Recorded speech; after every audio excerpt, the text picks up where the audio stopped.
এরপর মামুন খান আইডি থেকে আপনি লিখেছেন, আমাদের ইউটিউব চ্যানেলে, ডাক্তারের রিপোর্ট অনুযায়ী আমার সন্তান হওয়ার সম্ভাবনা কম। এমত অবস্থায় আমি কি পালক সন্তানের সিদ্ধান্ত নিতে পারি? যদি শরীয়ত অনুমতি থাকে তবে এক্ষেত্রে আমার কি বিষয় লক্ষ্য রাখতে হবে? দেখুন, প্রথম কথা হলো যে পালক সন্তান রাখা এটা জায়েজ আছে, কিন্তু এটা কখন?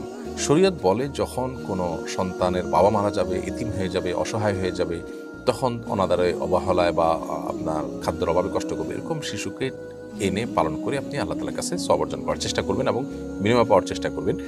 আপনার আখিরাতকে আপনি উন্নত করার চেষ্টা করবেন। এটি হলো শরিয়ার মৌলিক নির্দেশনা। সেটি আমাদের করা উচিত।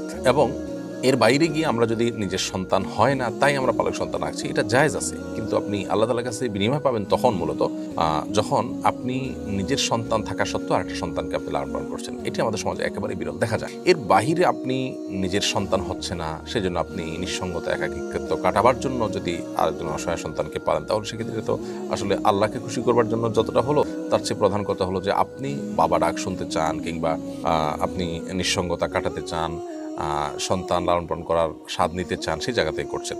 তারপরও আপনার মৌলিক উদ্দেশ্য যদি হয় অসহায়কে সহযোগিতা করা, তাহলে ইনশাআল্লাহ তার কাছে মাধ্যমে আজর আপনি পেতে পারেন। সম্ভাবনা একেবারে উড়িয়ে দেওয়া যায় না, সেটি নিয়তের উপর নির্ভর করবে। আর দ্বিতীয়ত কথা হলো যে আপনি কিভাবে আনবেন। ছোট দুধের শিশু আনবেন এবং আপনার পরিবারের এমন কারো দুধ পান করাবেন যাতে আপনার সাথে তার দুধের সম্পর্ক হয়ে যায়, এবং এর ফলশ্রুতিতে যদি সে ছেলে হয় তাহলে সেক্ষেত্রে আপনার স্ত্রীর সাথে দুধের সম্পর্ক হয়ে গেলে তখন আপনার স্ত্রীর সাথে তার দেখা দেওয়া জায়েজ হবে।